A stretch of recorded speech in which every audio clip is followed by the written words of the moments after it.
তুই জানিস আমি যখন তোর মতন বয়সে ছোট ছিলাম, আমি 3-4টা নদী এপার ওপার সুইমিং করে 3-4টা মাঠ এদিক ওদিক হেঁটে তারপরে স্কুলে যেতাম। অনেক দূর ছিল আমার স্কুল, জানিস।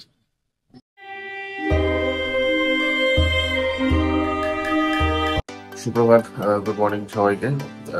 অ্যাজ ইউজুয়াল ঘড়িতে বাজে 7:25, একটু আগে উঠেছি। চোখে এখনো ঘুম আছে, কারণ অ্যাকচুয়ালি বেশ 3-4 দিন পর এত সকালে উঠলাম। যাই হোক, শ্রাবণীতে নিয়ে গিয়েছে মাম্মাম পরিবারে চলছে, এখান থেকে আওয়াজ পাচ্ছে, মারামারি চলছে। মামা অনেকক্ষণ ধরে বলে যাচ্ছে স্কুলে যাবে না, স্কুলে যাবে না। খাওয়া নিয়ে সমস্যা, যা হয় আর কি, রেগুলার রুটিন। যাই হোক, দিনটা শুরু করা যাক। তাড়াতাড়ি রেডি হয়ে নি, চা খেয়ে মাম্মামকে স্কুলে দিয়ে আসি। সঙ্গে থাকবেন, সাথে থাকবেন। চাটা ভাবছি আজকে ঘরে বসে খেয়ে নেই, কারণ বাইরে গিয়েছে না, বাইরের রোদ প্রচন্ড, গরম প্রচন্ড। ঘরে এসি চলছে, অ্যাটলিস্ট ঠান্ডাটা থাকতে থাকতে চাটা খেয়ে নিই, শরীরটাও ঠান্ডা থাকবে। তারপরে তো আবার মামাকে নিয়ে বেরোতেই হবে সবাই গরমের মধ্যে। কখনো ছিল ঘুমাচ্ছে, মাম্মা ওই যে খাওয়া হয়ে গেছে, বকা খাওয়ার পর শুয়ে আছে, রেডি হয়ে গেছে। মাম্মাম চলে মা, যে জল বের করে না মাম্মাম, ওরম করে না মা, লক্ষ্মী মেয়ে তুমি আমার। 3-4 দিন স্কুলে না গেলে যা হয় আর কি, ব্যাস চোখ দিয়ে জল, স্কুলে যাবো না, স্কুলে যাবো না, স্কুলে যাবো না, এরকম। রিক্সা পেলে হয়, পেয়ে গেছে রিক্সা তাড়াতাড়ি, সেই পুরোনো কাকে।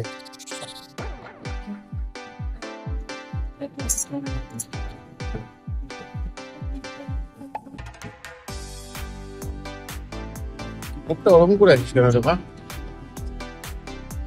ওরম করে বলে না মা।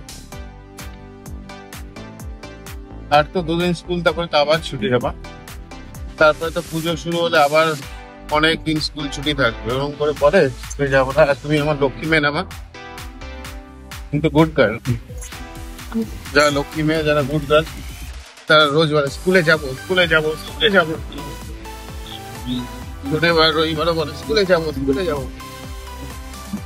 তুই জানিস আমি যখন তোর মতন বয়সে ছোট ছিলাম, আমি 3-4টা নদী এপার ওপার সুইমিং করে 3-4টা মাঠ এদিক ওদিক হেঁটে তারপরে স্কুলে যেতাম। অনেক দূর ছিল আমার স্কুল, জানিস।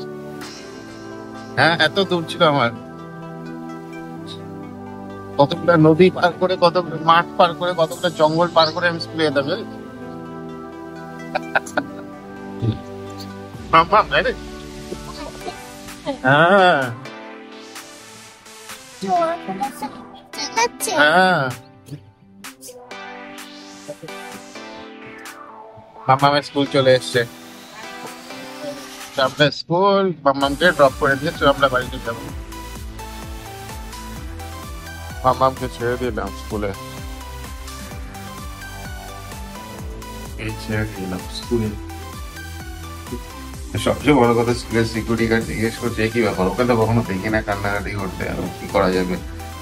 শনি রবি সোমবার ছুটি, আবার মঙ্গলবার ছুটি করা হয়েছে যাতে বিশ্বকর্মা পুজোর জন্য, যাতে 3-4 দিন পরে যখন স্কুল আসবে বাচ্চাদের ওরা কি দোষ,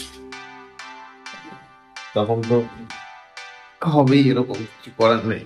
ঠিকই শুনে আসছে, আর কি করবে। যাই হোক, ঠিক আছে, গিয়ে আমি একটু পারলে রেস্ট নিয়ে নিই। একটু ঢুকছি ঘরে। পুচকিটা উঠে গিয়েছিল ককরোচ, কিন্তু আবার একটু দুধ দিতে ঘুমিয়ে পড়েছে। আরো একটা বড় ইনসিডেন্ট, আমি জাস্ট ছোট ইনসিডেন্ট, সবাই মোরালেস কম বেশি সবাই জানেন, একটা জিনিস শেয়ার করতে চাই। কাল আমি অ্যাকচুয়ালি ওই সকালবেলা টাইমস অফ ইন্ডিয়া ওই চা খেতে খেতে দেখছিলাম, তো ওখানে গিয়ে দেখছি যে কপিল সিব্বল, যে স্টেট গভর্নমেন্টের মানে ফরে সুপ্রিম কোর্টে লড়ছে, সে সুপ্রিম কোর্টে সিজিআই জাস্টিসকে হাত জোর করে বলছে যে প্লিজ লাইভ স্ট্রিমিং ইউটিউবে দেওয়াটা বন্ধ করুন, কারণ স্টেট গভর্নমেন্টের রেপুটেশন খারাপ হচ্ছে। আমি অ্যাজ এ যে লয়ার, আমার রেপুটেশনও খারাপ হচ্ছে। সুপ্রিম কোর্ট তো শুনেই না করে দিয়েছে। সত্যি কি বলবো, মানে মানে কপিল সিব্বলের এখন কোটি কোটি টাকা হেয়ারিং এর জন্য টাকাও লাগবে, প্লাস তার রেপুটেশনও লাগবে, দুটোই লাগবে। কেসটা নামার আগে তারা অনেক আগে চিন্তা করা উচিত ছিল। হয় যে কোনো একটা, তুমি রেপুটেশনের কথা চিন্তা করো, নাহলে টাকার কথা চিন্তা করো। তুমি যখন টাকার কথাই চিন্তা করেছো, তাহলে রেপুটেশনের কথা তোমার তো নিয়ে তো চিন্তা করার কোনো প্রয়োজন নেই। তোমার রেপুটেশন তো is already on stake. Reputation তো তোমার খারাপ হয়ে গেছে অ্যালং উইথ স্টেট গভর্নমেন্টের। যাই হোক, সুপ্রিম কোর্ট তো কালকে বলেছে যে মানে আই উইশ যে আমি সিবিআই রিপোর্টটা ডিসক্লোজ করতে পারতাম, কিন্তু এত ডিস্টার্বিং, এত খারাপ সিবিআই রিপোর্ট যে মানে কোর্ট বলছে যে আমি এই কথাটা বলতে পারবো না সবার সামনে লাইভ স্ট্রিমিং এ, না হলে হয়তো বিশাল খুব বাজে একটা অবস্থা হয়ে যাবে। পরে এবার দেখা যাক জল কত দূর করায়। ঠিক আছে, যাই রুমের ভেতরে গিয়ে একটু চেঞ্জ করে নেই। কি বলছিস মা? ঠাকুর দেখবো। ঠাকুর দেখবে? কিন্তু এখন তো ঠাকুর দেখে না আমার দিনের বেলা, একদিনই পুজো থাকে। ঠাকুর কি রোজ রোজ থাকে মা? ঠিক আছে, সন্ধ্যাবেলা আমরা দেখি, যদি কোনো ঠাকুর পাই তাহলে ঠাকুর দেখতে যাবো। হ্যাঁ, গুড গার্ল হয়েছিল। আচ্ছা ঠিক আছে, তোমাকে একটা চকলেট দেবো। মাম্মামের স্কুল ছুটি। ম্যামকে বললাম যে স্কুলে আসার সময় আজকে খুব কাজ ছিল, ম্যাম বলছে না স্কুলে তো ফাইন থাকে। বললাম তাহলে ভালো কথা, ফাইন থাকলেই হলো। কি পড়িয়েছে আজকে বাবা? এই আবার বলে না স্কুলে যাবো না, স্কুল থেকে বেরোলি আবার স্কুলে যাবো না। এই মামা একটা কাইট দেখ, এই মামাটা অন্যের কাইট, চিচিটা নোংরা হয়ে গেছে। আমি তোকে ভালো কাইট কিনে দেবো। স্পাইডারম্যান কাইট চাই? ঠিক আছে, স্পাইডারম্যান কাইট তো এমনি এমনি উড়ে বেড়াবে, আর ওড়াতে হবে না। রোজি ভাবি মাম্মামকে বাসে তুলবো, একটাও বাস যাচ্ছে না যে বাসে তুলবো। হ্যাঁ মা? ও হ্যাঁ, ও যেটা কাইট। বাসের আর কোনো খোঁজ নেই যে বাসে তুলবো, সামনে বাস কিন্তু আর তুলতে পারি না। মাম্মাম রোজ বলে কাইটের জন্য, কাইট আর কিনে দেওয়া হয় না ওকে।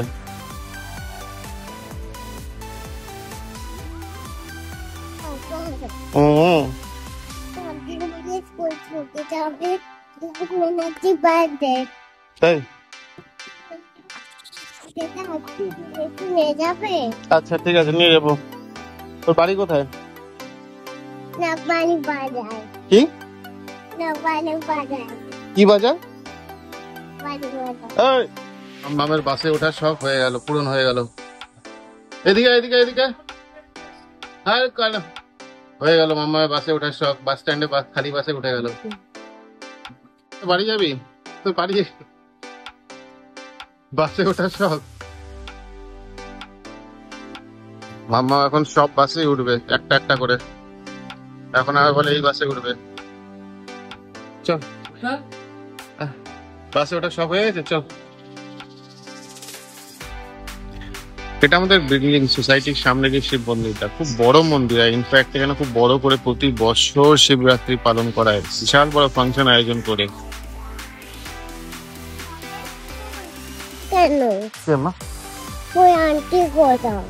পায়ে ব্যথা তাই? মামা ওটা কি নিয়েছিস রে মা? কুলকুলে? বনুর সাথে শেয়ার করে খাবি কুলকুলে? ঝাল লাগবে? আচ্ছা ঠিক আছে। কালকে স্কুল যাওয়ার সময় ঝামেলা করবি না তো? বাসে চড়িয়েছি কালকে, কিন্তু দেখ তুই যদি স্কুলে যাস তাহলে রোজ আমি এরকম করে বাসে চড়াবো, ঠিক আছে? আর বাসে করে ঘুরতেও যাবো আমরা। হ্যাঁ, আচ্ছা।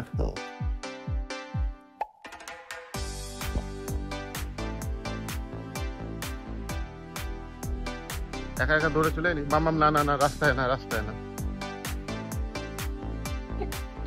মিয়াও মিয়াও করতো মামাম। চলো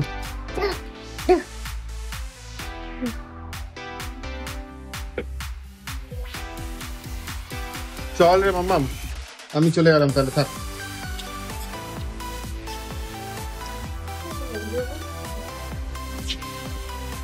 স্কুল থেকে এসেছে ওটা ঠিকভাবে কর, ওই হাতটা ওখানে ঢোকা। স্কুল থেকে এসেছে ব্যাস দুষ্টামি আর কি। আমার টি শার্টটা পরে এখন পরে ওটা নিয়ে ডিজাইন করে বেড়াচ্ছে মামাম। দুষ্টামি দেখো মামা, ওই হাতটাও ঢোকানো, ওটাই স্টাইল। হ্যাঁ, বাপরে বাপ, সত্যি আমার টি শার্টটা পরে এখন ঘুরে বেড়াচ্ছে ঘরে। স্কুল থেকে এই মাম্মামকে নিয়ে এলাম, বাইরে তো প্রচন্ড রোদ, প্রচন্ড রোদ। আর এই যে ককরোচ উঠে গিয়েছে, আমাকে দেখে আর কোল থেকে নামবে না। যাই হোক, গতকাল তো জানেন গতকালকে ভেজ ছিল, জেনারেলি মঙ্গলবার আমাদের নিরামিষ থাকে।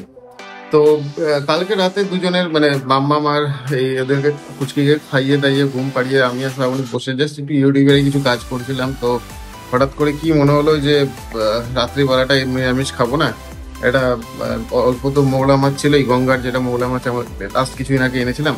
তো আমি শ্রাবণীকে কি বললাম যে একটু ওটাই ফ্রাই করে ভেজে নেই, ওটা দিয়ে খাবো।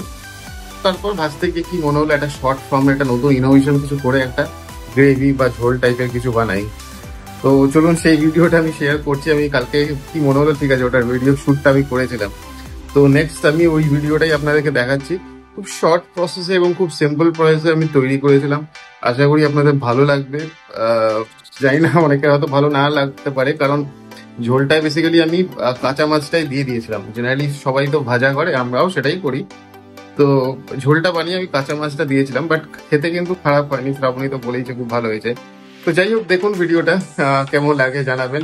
প্রসেসটা আমার ভালো লেগেছে, না খুব শর্ট টাইম, মানে টাইম সেভিং যেটাকে বলে। তো চলুন একসাথে দেখা যাক। শ্রাবণীর সম্মতিতে রাতে তো ভেজ খেতে ইচ্ছা করছিল না।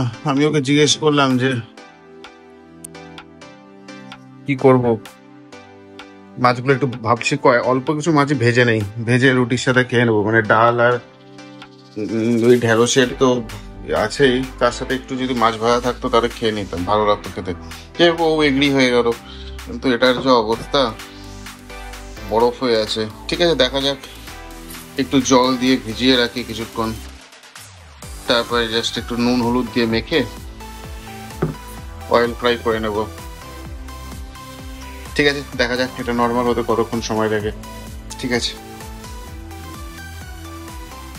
এই যে মাছগুলো অনেকক্ষণ জলে রাখার পর ঠান্ডা হয়ে গিয়েছিল, ওখান থেকে বেরিয়ে নিয়েছি। এ কটা মাছ নিয়েছি আমি, জাস্ট হলুদ নুন দিয়ে মাখিয়ে রেখে দিয়েছি।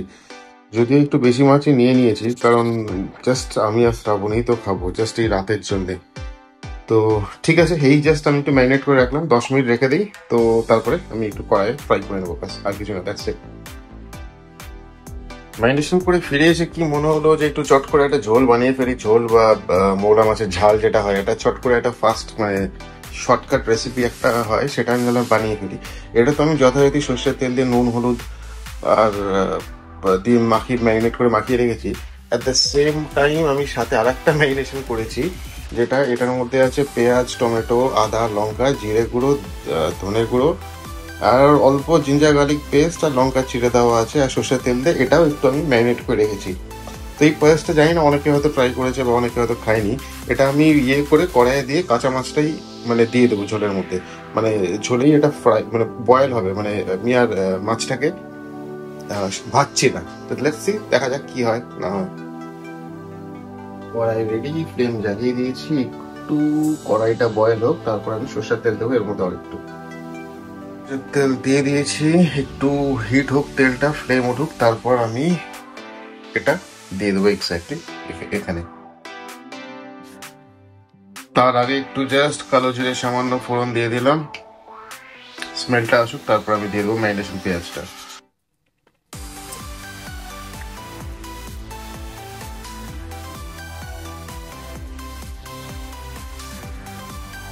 সামান্য একটু জল দিয়ে দিলাম, এখান থেকেই কেচে আমি সামান্য একটু জল এখানে দিয়ে দিলাম, যাতে অ্যাটলিস্ট মশলাটা তৈরি হবে অ্যান্ড আলুটা বয়েল হবে।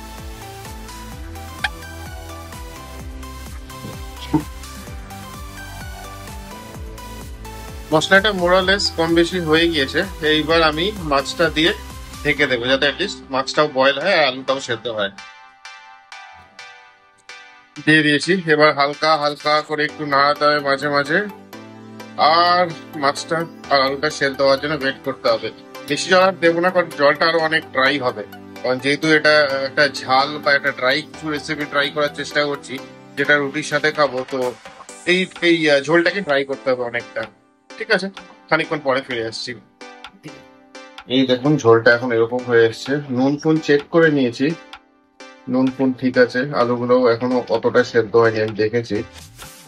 তো ঠিক আছে, আর একটু রাখতে হবে, আর একটু না অনেকটাই রাখতে হবে, যাতে অ্যাটলিস্ট মাছটা ভালোভাবে সেদ্ধ হয়ে যায়।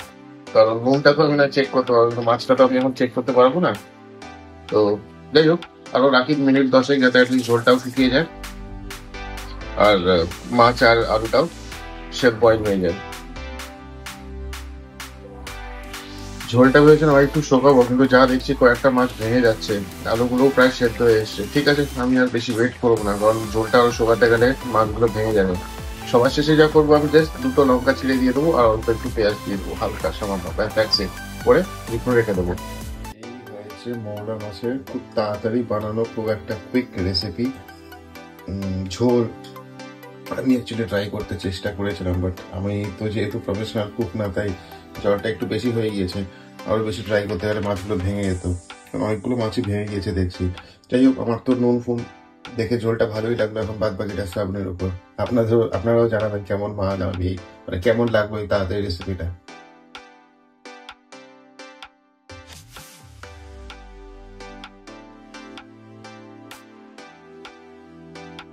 এই যে এখন করবো ডিনার, রুটি, ওই ডাল আর মাছের ঝোল। শ্রাবণে এটা জিজ্ঞেস করবো অনেস্ট রিভিউ, মাছের ঝোলটা কেমন হয়েছে। অনেক রাত হয়ে গিয়েছে, অ্যাকচুয়ালি তাড়াতাড়ি খেয়ে ঘুমিয়ে পড়তে হবে, আমার তো কাজ আছে, সকালবেলা স্কুলও আছে, কাল উঠতে হবে তাড়াতাড়ি। অনেস্ট রিভিউ দিও মাছের ঝোলটা খেয়ে কেমন হয়েছে। মাছগুলো ভেঙে গেছে যদিও, কিন্তু একটা অনেস্ট রিভিউ দিও খেয়ে। হুম, খুব ভালো হয়েছে। তো ঝোলটা একটু চমক দিয়ে গেছে, আমার তো মনে হয় গ্রেভিটা খেলে একটু ভালো বুঝতে পারবে। ভালো হয়েছে কি? আলু আর জালু করে যে মশলা দিল খুব ভালো হয়েছে। এটা ভাত দিয়ে খেলে মেবি হয়তো ভালো লাগবে। হ্যাঁ, ভাত দিয়ে দিলে আনফরচুনেটলি সেটা তো করা সম্ভব। হুম। ঠিক আছে, চলো ডিনার শেষ করে নিই।